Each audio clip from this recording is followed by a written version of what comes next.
Shalom, ladies and gentlemen. Today, as always, we'll be talking about our weekly Torah portion, Tisa, when you will count.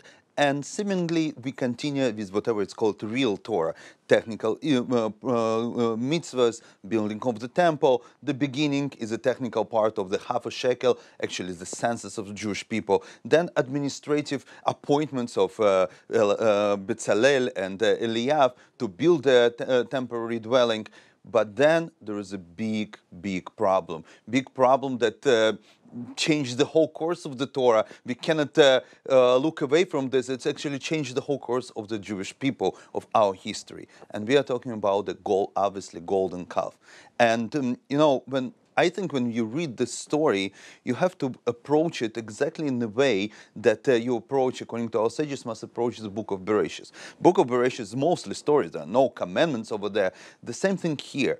If you will read, it's like a new story, something that just happened. Like we didn't know about this before. We will look at this in totally different perspectives and find for ourselves a new versions, a new perspectives, a new understanding, but the most important, new lessons.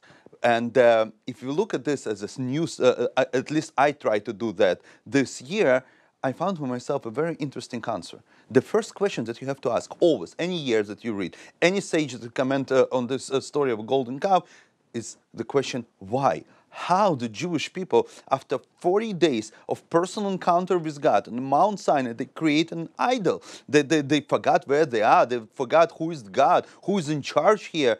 And the answer is absolutely simple, because the problem with the answer, that we're looking for the answer, is always we think, okay, if I would be there at their place after the revelation Mount Sinai, I wouldn't do the golden calf. The problem is we think too much, too good about ourselves. We probably would be at the same side. And then the question is not how they did it, how we did it, how we keep doing this, how we keep creating this golden calf. And the answer is very simple. It's on the plain text of the Torah. But before that, I'm sure some of you who listen to those words, they immigrated to Israel and they received the status of Oleh Hadash, the newcomer, the new immigrant.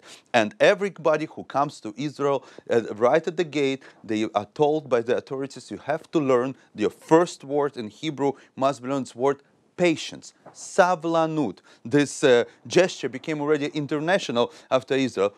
You wait for everything. Yes, the first euphoria as a tourist when you come to Israel to live, but then the real life, it's totally different. You have to have a patience in the bank. You have to have patience at work, at school, everywhere. Savlanut, patience. Exactly the same thing we read in the Torah portion.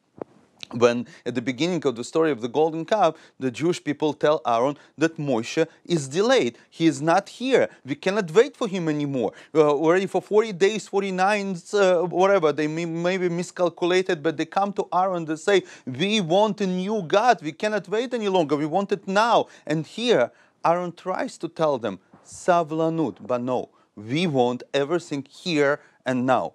Isn't it the problem of all our troubles, the source of all our problems, that we don't have patience in our relationship, when we reflexively react to the person, maybe misbehavior or misfortune, instead of trying to understand, breathe in and out, trying to understand our friends, our neighbors, our partners, our children. Isn't it when we're not able to listen to the end of the sentence of our friends, that when we have a conversation, instead of listening it to the end and try to understand and comprehend and have savlanut?